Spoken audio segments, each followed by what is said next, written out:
Hi guys, welcome to our channel veggie వంటలు. ఏంటండి video late అయిందని ఆలోచిస్తున్నారా? మరి మీకోసం వెరైటీ రెసిపీస్ తీసుకురావాలి కదండి. అందుకే కాస్త ఆలస్యమైంది అంతే.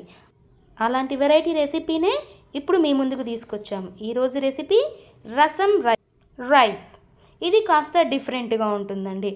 ముందుగా కుక్కర్ తీసుకొని దీంట్లోకి 1 కప్ బియ్యం, 1/2 కప్ కందిపప్పు, 1/2 కప్ పెసరపప్పు వేసుకోండి.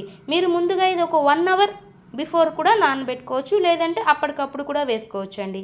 ఇది ఒకసారి బాగా కలుపుకొనేసి బాగా వాష్ చేసి 2 కప్స్ వాటర్ వేసుకొని కాస్త పసుపు, కాస్త ఆయిల్ వేసుకొని 3 విజిల్స్ పెట్టాలండి. 3 విజిల్స్ అనేది కంపల్సరీ పెట్టాలి. అప్పుడే పప్పులన్నీ కాస్త మెత్తగా బాగా ఉడికిపోతాయి. ఈ లోపుగా కొంచెం చింతపండు నానబెట్టుకొని పక్కన పెట్టుకోండి. ఇప్పుడు మళ్ళీ స్టవ్ ఆన్ చేసి ప్యాన్ పెట్టుకొని ఆయిల్ వేసుకొని అది కాస్త వేడెక్కాక కాస్త శనగపప్పు, కాస్త మినప్పప్పు, కొన్ని ఆవాలు, కాస్త జీలకర్ర, లైట్గా పసుపు, కొంచెం ఇంగువ వేసి అన్నీ బాగా కలుపుకోండి. ఇవి వేడెక్కే లోపల మీరు మన వీడియోస్ అన్నీ ఓపెన్ చేసి చూసి లైక్, షేర్, సబ్స్క్రైబ్ చేయడం మర్చిపోవద్దండి. గంట సింబల్ ఆన్లో పెట్టుకోండి. అప్పుడే మరిన్ని వీడియోస్ అనేవి మీకు వస్తాయండి. చూడండి, ఇలా అన్నీ బాగా వేగిపోవాలండి. అలా వేగిన తరువాత ఫ్రెష్ కరివేపాకు వేసుకొని ఒకసారి కలుపుకోండి. ఇప్పుడు 2 ఎండుమిర్చి, వెల్లుల్లి రెబ్బలు కూడా దంచుకొని దాంట్లో వేసుకొని ఒకసారి బాగా కలుపుకోవాలండి. వెల్లుల్లి పచ్చివాసన పోయేంత వరకు బాగా వేపుకుంటేనే మనకు రైస్ అనేది బాగుంటుంది. ఇప్పుడు బాగా పండినటువంటి ఒక టమాటో కట్ చేసుకొని అది కూడా అందులో వేసి ఒకసారి బాగా కలపండి. టమాటో ఫుల్గా కుక్ అవసరం లేదండి, కాస్త మగ్గితే కూడా చాలు. ఇప్పుడు మనం ముందుగా నానబెట్టుకున్నటువంటి చింతపండు రసం తీసుకొని అందులోకి 1 స్పూన్ రసం పౌడర్ వేసుకొని రుచికి తగినంత సాల్ట్ కూడా వేసుకోవాలండి. ఇప్పుడు మన వెరైటీ ఐటెం కొబ్బరి పాలు. ఈ రసం రైస్కి అనేది కొబ్బరి పాలు వేసుకుంటే చాలా బాగుంటుందండి. కొంచెం కొబ్బరి తీసుకొని ముందుగానే మిక్సీ పెట్టుకొని అది వడియగట్టుకి పాలు తీసుకోండి. అవి కూడా ఇందులో వేసి ఒకసారి బాగా కలపాలండి.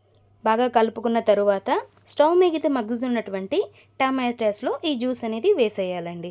వేసేసి ఒకసారి మళ్ళీ బాగా కలుపుకొని మూత పెట్టేసి ఒక 5 మినిట్స్ బాగా మరగనివ్వాలండి. ఈ రసం అనేది బాగా మరిగితేనే మనకు పచ్చివాసన అనేది పోతుంది. చూడండి ఎంత బాగా మరుగుతుందో. ఇలా బాగా మరుగుతున్నప్పుడు మనం ముందుగా తీసుకున్నటువంటి అన్నం తీసుకునేసి అది ఒకసారి బాగా కలుపుకోవాలండి. ఇలా మెత్తగా అవ్వాలండి, అది గుర్తుపెట్టుకోండి.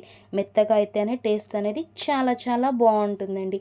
ఇలా ఒకసారి కలుపుకున్న తర్వాత స్టవ్ మీద మరుగుతున్నటువంటి ఆ మిశ్రమాన్ని కూడా తీసుకొని ఇందులో వేసుకొని ఒకసారి మళ్ళీ బాగా కలుపుకోవాలండి. ఒకవేళ మీకు ఇది కొంచెం గట్టిగా అనిపిస్తే వాటర్ కూడా యాడ్ చేసుకోవచ్చండి, ఇబ్బంది లేదు. ఒకసారి మళ్ళీ బాగా కలుపుకోవాలండి. ఎందుకంటే మనం పెసరపప్పు వేసాం కదా, పెసరపప్పు అనేది ముద్ద అవుతుంది. కాబట్టి ఇలా ఒకసారి ఆ ముద్ద అనేది లేకుండా బాగా కలుపుకున్న తర్వాత మీకు ఇష్టమైతే ఇంకొన్ని కూడా వాటర్ కూడా యాడ్ చేసుకోవచ్చండి.